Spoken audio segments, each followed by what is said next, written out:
una reflexión sobre 10 escenas de la pasión de Jesucristo. ¿De acuerdo? Es como una explicación que nos ayude después a vivir el Vía Crucis. Las 14 estaciones tradicionales del Vía Crucis, no sé si lo sabéis, pero fueron formuladas por un tal San Leonardo de Porto Mauricio, un fraile capuchino italiano del siglo XVIII. El Papa, en el año 1750, las aprobó como la versión un poco, digamos, oficial, ¿no?, del Vía Crucis. Hay que decir que en esas 14 estaciones que eligió San Leonardo, algunas de ellas no son bíblicas, o sea, están un poco añadidas por la devoción popular. Las 3 caídas de Jesús, por ejemplo, que los evangelios no vienen. El episodio de la Verónica, que la Verónica enjuga el rostro de Jesús. Yo me acuerdo que, siendo pequeño, estaría tan asumido lo de la Verónica que el día que descubrí que la Verónica no estaba en los evangelios, sino que estaba, me pegué una sorpresa. Pero ¿cómo que la Verónica no está en los evangelios? Bueno, fue una sorpresa para mí, ¿eh? Entonces, hay algunas escenas, ¿no?, del Vía Crucis que han sido añadidas por la devoción popular. Luego, en el año 1991, San Juan Pablo II hizo una versión de un Vía Crucis más plenamente bíblico, con escenas plenamente bíblicas, ¿no?, que se puede también ofrecer o rezar alternativamente. Bueno, todo esto es una pequeña introducción para deciros que si uno lee la Pasión de Jesucristo, ¿cuáles son las escenas claves, fundamentales, los episodios fundamentales de la Pasión de Jesucristo? Yo me atrevería a resumirlos en 10. Hay 10 escenas, pasajes, que resumen perfectamente lo que es la Pasión de Jesucristo. Y vamos a ellos. El primero, la última cena. La Pasión comienza en la última cena. Jesús instituye la Eucaristía y lava los pies de sus discípulos. Podríamos decir que la última cena es como una radiografía de la fotografía posterior, de lo que va a acontecer. Sí, porque Jesús adelanta a la víspera lo que sacramentalmente, lo que va a hacer en el Monte Calvario. Este es mi cuerpo que se entrega por vosotros. Esta es mi sangre que será derramada por vosotros. ¿Por qué es tan importante el episodio de la Eucaristía, de la última cena, para entender la pasión de Jesús? Bueno, porque el hecho de que Jesús, antes de ser apresado y antes de ser llevado a la muerte, Él diga, este es mi cuerpo que se entrega, esta es mi sangre que se derrama, subraya al máximo que Jesús está entregando voluntariamente su vida. Hay un pasaje en el Evangelio de San Juan que esto lo lleva al culmen cuando dice Jesús, a mí nadie me quita la vida, soy yo el que la entrego voluntariamente. Entonces la Eucaristía subraya la entrega de Jesús. Jesús para esto ha venido, para darse, para entregarse, ¿no? Por lo tanto, cada vez que nos acercamos al misterio de la pasión de Jesús, tenemos que recordar que Jesús se nos da, se nos entrega, ¿no? Jesús es víctima, sí, desde el punto de vista de los hechos históricos, claro que a Jesús le han matado ya, pero más allá de los hechos históricos, Jesús está dando la vida, ¿no? Y eso, por cierto, es para nosotros una lección, porque alguno en un momento de su vida puede decir, me están matando. Y él podría decir, bueno, y si doy la vida ya de paso, si te están matando, pues igual sería el momento de dar tu vida, ¿no? Y no limitarte meramente a padecer, sino hacer de tu vida una ofrenda, ¿eh? Bien, ese es el primer episodio, el episodio de la última cena. El segundo, la oración en Getsemaní y la agonía de Jesús. Jesús ora con angustia en el huerto de Getsemaní. Algunos piensan, algunos hacen una reflexión de que el hecho de que Jesucristo supiese que Él iba a resucitar, pues eso supone como que la pasión de Jesús bueno, pues fue en el fondo un poco un cierto teatro, ¿no? Porque tú sabes que después de lo que acontece vas a resucitar. Y la manera en la que acontece el momento de la angustia de Getsemaní deja eso bien claro, que la presciencia de Jesús, el hecho de que él supiese el plan del Padre, no le ahorró a Jesús ni un solo gramo de su sufrimiento, ¿no? Él suda sangre.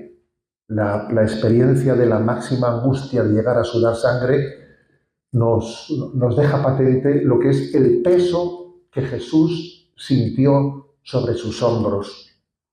Él ha soportado el peso de todos los pecados del mundo. Quizás la prueba mayor que vivió Jesús ya no fue únicamente el sufrimiento físico, sino ese peso que él experimentó porque era consciente de los pecados de la humanidad. Y esa prueba máxima que Jesús experimenta en ese momento, cuando Satanás, en ese momento de Getsemaní, vuelve a la carga, recordad que después de las tentaciones del desierto, cuando el demonio fue vencido, el Evangelio dice, y Satanás se retiró hasta otro momento propicio. Ese otro momento propicio, sin duda alguna, es por encima de todo, es Getsemaní, cuando Satanás intenta llevar adelante esa tentación mesiánica, ¿no? En la que le quiere sugerir a Jesús, ¿para qué va a servir tu vida? Mira cuántas almas no te van a seguir, no te van a hacer caso, van a ser indiferentes, van a rechazar tu mensaje, ¿no? En ese momento el peso de Jesús, el peso que él experimenta es un peso que a nosotros nos cuesta atisbarlo, ¿no? Nos cuesta asomarnos a lo que está ocurriendo en el corazón de Jesucristo. Esa es la segunda escena de la pasión.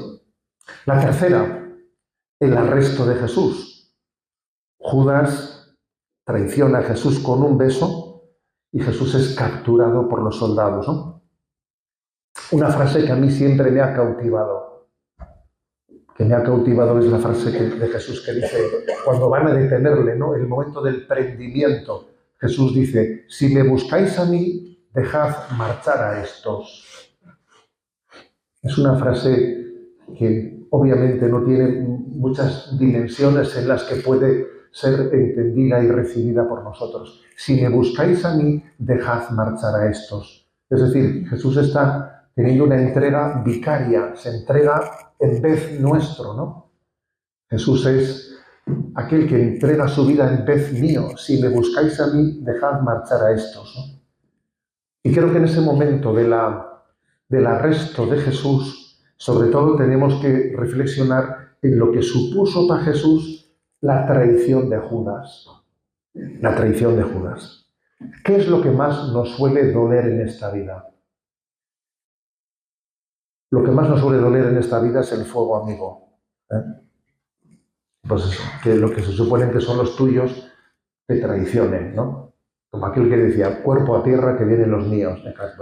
Suele ocurrir eso, que resulta que la gente que se supone que tenía que estar detrás tuyo, pues llega un momento en que uno experimenta la traición y eso es lo más duro, ¿no? De hecho hay un salmo, el Salmo 54, que dice, si mi enemigo me injuriase, lo aguantaría. Si mi adversario se alzase contra mí, bueno, pues me escondería de él. Pero es que eres tú, mi compañero, mi amigo, mi confidente, a quien me unía una dulce intimidad. Por eso creo que en este pasaje, ¿no? En el pasaje de la traición de Judas, tenemos que darnos cuenta de lo que es la amistad traicionada, lo que a Jesús le duele la traición de la amistad. La encíclica Dilex in Nos, ¿no? Habla del triple amor de Jesucristo. Es curioso, yo no había nunca reflexionado sobre eso hasta que no lo he leído en la encíclica. Habla del triple amor de Jesucristo. Jesús tiene un amor sensible, tiene un amor espiritual, porque tiene pues, un alma humana, y tiene un amor divino, porque Él es eterno, es divino, ¿no? Son como tres niveles de... Pero claro, a veces nos olvidamos de que Jesús también tiene un amor sensible. Él, como verdadero hombre que es, tiene también sensibilidad humana. Y la sensibilidad humana sufre especialmente en el momento de la traición. Cuarta escena. La cuarta escena es el juicio ante el Sanedrín. Jesús es juzgado por los sumos sacerdotes y es acusado de blasfemia. El momento clave es cuando el sumo sacerdote le dice a Jesús: te conjuro por el Dios vivo, a que nos digas si tú eres el Mesías, el Hijo de Dios. Y Jesús no duda, dice: tú lo has dicho, soy yo, soy yo. Más aún, verás al Hijo del Hombre bajar desde el cielo. Es decir, el momento cumbre por el que a Jesús se le lleva a la muerte es la confesión de su divinidad. La confesión de la divinidad de Jesucristo es la que le lleva a dar la vida, ¿no? Y es un pasaje muy importante para que todos nosotros nos demos cuenta de que la confesión de la fe es algo central en nuestra vida. Cuando Jesús te dice: ¿y tú quién dices que soy yo? ¿Y tú quién dices que soy yo? Entonces tú estás llamado a no avergonzarte y a confesar tu fe en Jesucristo delante del mundo. Y a veces no, pues puede ocurrir perfectamente que a la hora de confesar nuestra fe estemos mirando a la derecha y a la izquierda a ver quién está cerca para ver un poco cómo está la cosa, ¿no? Dice, bueno, es que bendecir la mesa en un sitio y en otro puede ser un poquito distinto, es que, claro, no. La confesión de la fe delante de los demás. Te conjuro por el Dios vivo que nos digas: ¿eres el Mesías, el Hijo de Dios vivo? Y el Evangelio nos dice: al que me confiese a mí delante de los hombres, también yo le confesaré delante del Padre. Quinta escena. El juicio ante Pilato y Herodes. La escena anterior es el juicio ante el Sanedrín, que se le llama el juicio religioso. Ahora viene, digamos, el juicio civil, ¿no? El juicio ante Pilato y Herodes. Pilato no encuentra culpa en Jesús, pero cede por la presión popular. Cede. Es impresionante lo que acontece en el corazón de Pilato, que hay una lucha entre la luz y las tinieblas. Es curioso, ¿no? Pero de una manera bastante explícita se dice en el Evangelio que Pilato buscaba la forma de soltar a Jesús, que no tenía interés alguno en condenarle a muerte. En el fondo sabía que ese hombre era inocente, ¿no? Especialmente cuando después de haberle dicho: ¿y qué es la verdad? Pero después barrunta que hay un misterio en ese hombre y le pregunta: ¿de dónde eres tú? ¿Tú de dónde eres? Y hay una lucha, ¿no?, en el interior del corazón de Pilato de percibir la luz que tiene tan cerca de él o resistirse a ella, ¿no? Resistirse a ella. ¿Por qué? Pues porque en el fondo está luchando dentro de él la fidelidad a la luz de Dios o la fuerza de la mundanidad. Pilato es testigo de lo que puede ser la fuerza de la mundanidad. Y hay un momento clave, ¿no?, cuando le dicen: si sueltas a ese, no eres amigo del César. Que ahí le han tocado en el punto débil. Porque claro, decirle a Pilato: si sueltas a ese, no eres amigo del César, obviamente le están hablando de su carrera. Mira, estás aquí intentando conseguir un puesto mejor y aquí te la puedes jugar. En este momento puedes salir de aquí catapultado o puedes ir a galeras, ¿no? Y nosotros, cada vez que vemos esta escena, cada vez que celebramos el Vía Crucis de Jesucristo, tenemos que pedirle a Dios la fidelidad a nuestra conciencia, la fidelidad a la luz que Dios nos da en nuestra conciencia. Y entender que no tenemos que preparar nuestra carrera, preparar mi destino, ¿no?, sino que nuestro destino está en manos del Padre. Mi destino está en manos del Padre. Sobre todo pedir la gracia de que el mundo no tenga poder sobre nosotros. Dice Jesús: tened valor, yo he vencido al mundo. Se dice fácil esto, se dice fácil, ya, pero bueno, que el mundo no tenga influjo en nosotros.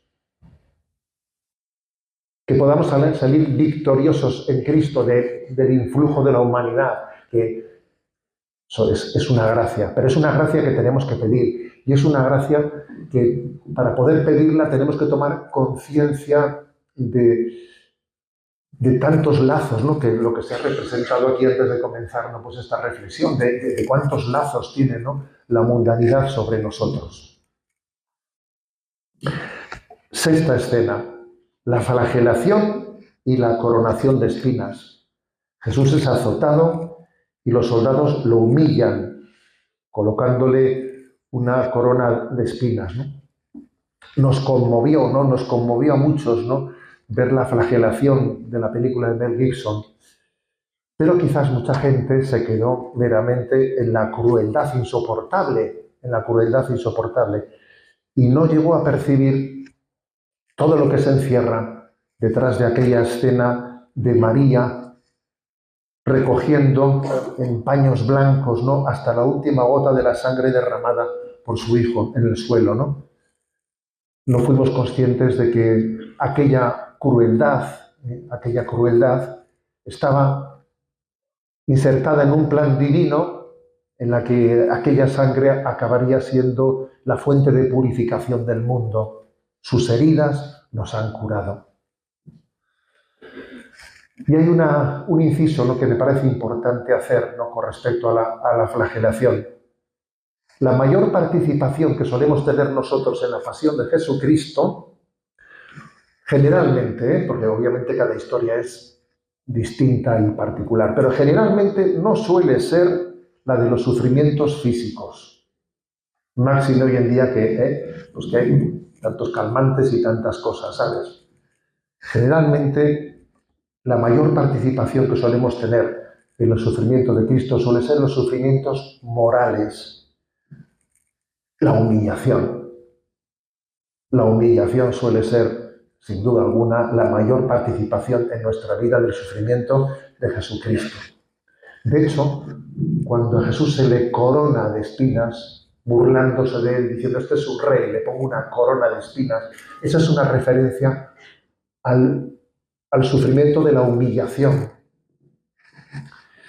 Y creo que los seguidores de Jesucristo estamos llamados a abrazar con decisión las humillaciones de la vida.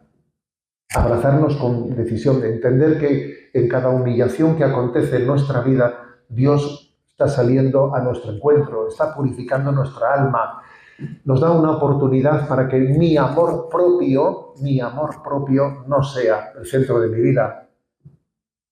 A reírme de mí mismo, a relativizarme, a decir, yo busco la gloria de Dios, no me busco a mí mismo, no busco quedar bien, ¿no? Bendito Dios que como yo no soy humilde, de vez en cuando me da humillaciones, porque Dios nos da humillaciones a los que no somos humildes. Así, ya que no eres humilde, pues voy a hacer una terapia de choque, ¿sabes? Voy a hacer una terapia de choque con las humillaciones que necesitamos también en esta vida. Séptima escena. El camino al Calvario. Simón de Cirene ayuda a cargar la cruz y Jesús consuela a las mujeres de Jerusalén. Curiosamente, ¿no? Les dice, no lloréis por mí, llorad por vosotras. Impresionante, ese momento, llorad por vosotras. Es decir, Jesús nos está subrayando, insistiendo la importancia de que la pasión de Jesucristo nos lleve a llorar nuestros pecados. Cosa que, por cierto, está muy presente en la encíclica de Ilexit Nos. La importancia de pedir a Dios la gracia de llorar mis pecados, que la pasión de Jesucristo me arranque la compunción, el verdadero acto de contrición. Fijaros, estamos ahora en un contexto de jubileo. La gente habla mucho de ganar el jubileo, condiciones para la indulgencia plenaria y tal, ¿no? No, la verdad es que estoy insistiendo mucho que yo cuando escucho esas cosas, ¿y qué condiciones? Y tiene que ser, ¿cuántos días antes o después puede ser la confesión? Entonces tú ves que cuando la gente te hace esas preguntas, dice uno, ay, madre mía, no sé si esto parece que es como rellenar unos cromos y tengo el álbum completo. Un momento, pero tú te das cuenta que el aspecto principal y fundamental, ¿no? Pues para poder ganar una indulgencia plenaria es tener una verdadera contrición perfecta en tu corazón. Que tú tengas un deseo de amor a Dios por encima de todos los apegos de tu vida, que tengas un desprecio verdadero hacia todo el influjo del pecado, incluso del pecado venial en tu vida. Somos conscientes de eso, ¿no? Porque vamos, estoy convencido de que muchísimas veces cuando queremos ganar una indulgencia plenaria, en realidad estamos ganando una indulgencia parcial. Porque claro, no es tan fácil tener una contrición perfecta, vamos a ser un poquito realistas, ¿no? Entonces, este pasaje del Evangelio, no lloréis por mí, llorad por vosotras, que Dios me dé la gracia de llorar mis pecados. San Ignacio de Loyola dice, no, pide lágrimas, pide compunción, pide la conciencia de decir, Jesús, qué infinita es tu misericordia. Experimenta las lágrimas del hijo pródigo que ha vuelto a casa, que ha sido acogido, ¿no?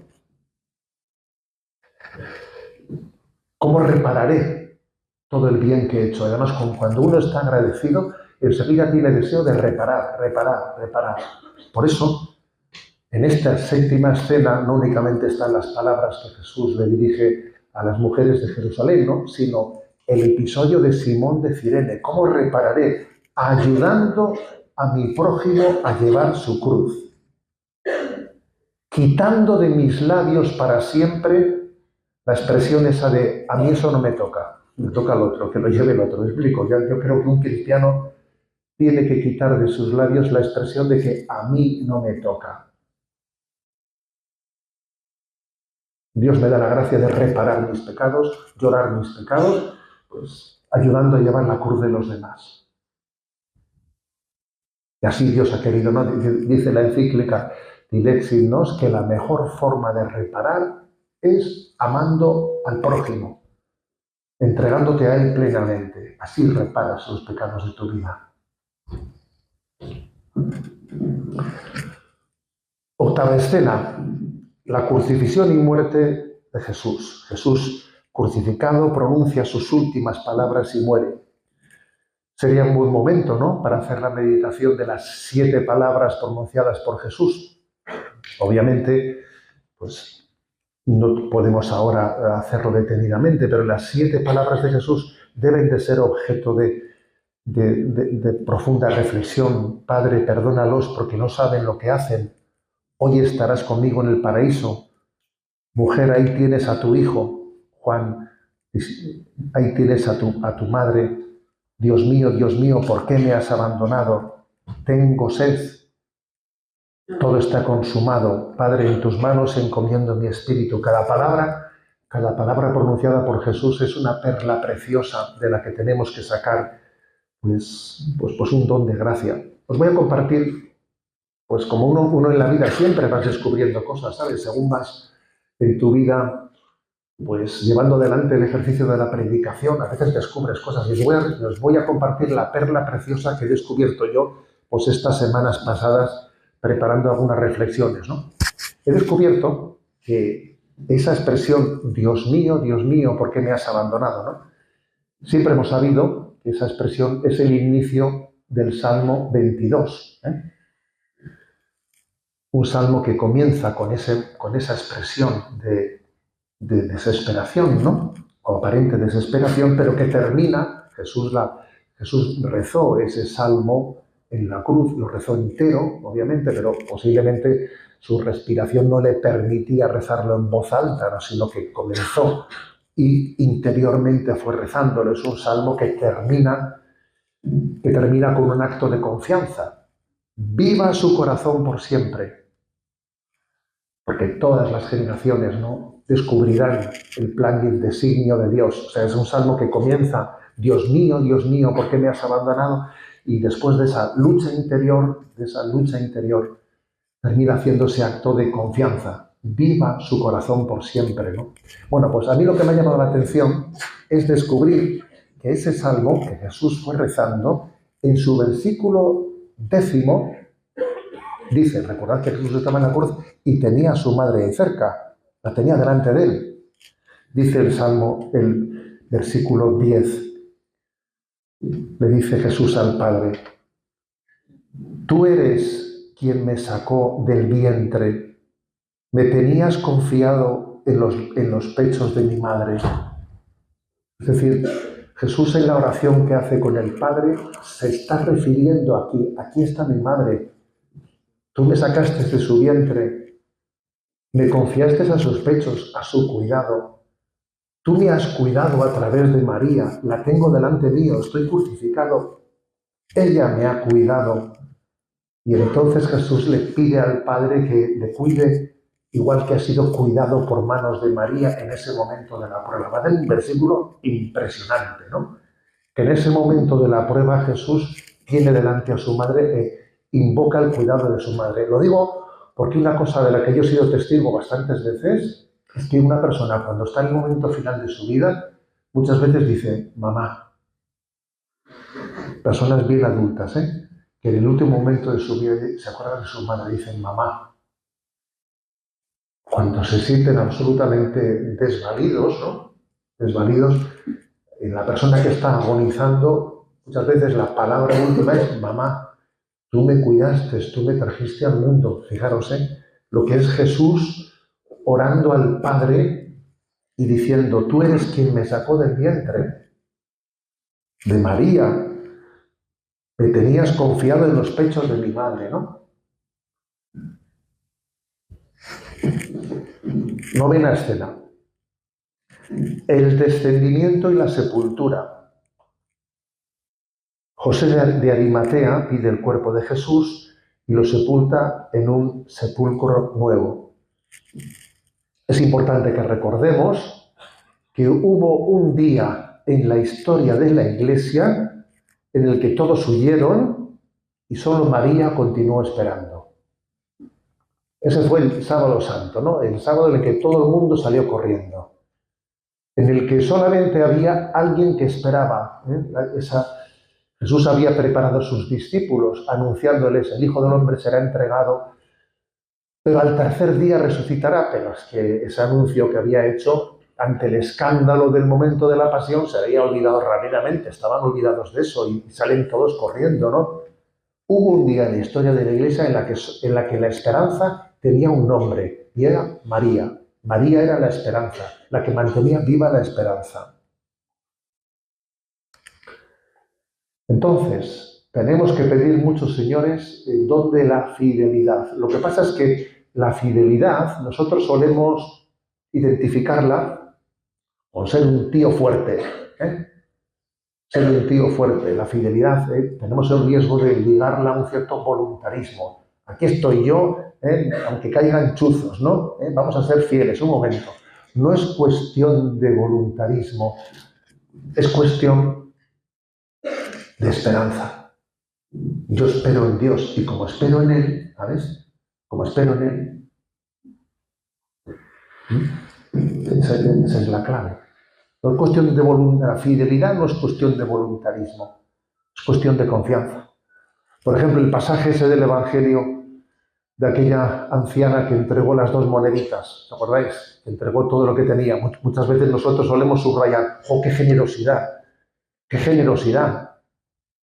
Dio todo lo que tenía. No, no digas qué generosidad, di qué confianza. Confiaba en Dios, ¿sabes? Fíjate detrás de lo que para ti, ¿no? Es lo sorprendente que hay detrás, ¿no? En María no es que ella sea una mujer de hierro, ¿sabes? No, es que espera en Dios, es que confía en Dios, ¿no? Para poder ser fieles tenemos que crecer en confianza en Dios. Yo confío en Él, estoy en sus manos. La religión cristiana, sobre todo, nos enseña a confiar en el amor. Dios me ama, ¿no voy a confiar en Él? Entonces, esta es la gran enseñanza de María en la pasión. Yo confío en el amor de Dios, sé que Dios no va a fallarme. Y por último, la 10ª escena, la resurrección del Señor. ¿Y por qué incluyo la resurrección dentro de 10 pasajes de la pasión, ¿no? Porque se supone que este ya es del siguiente capítulo, ¿no?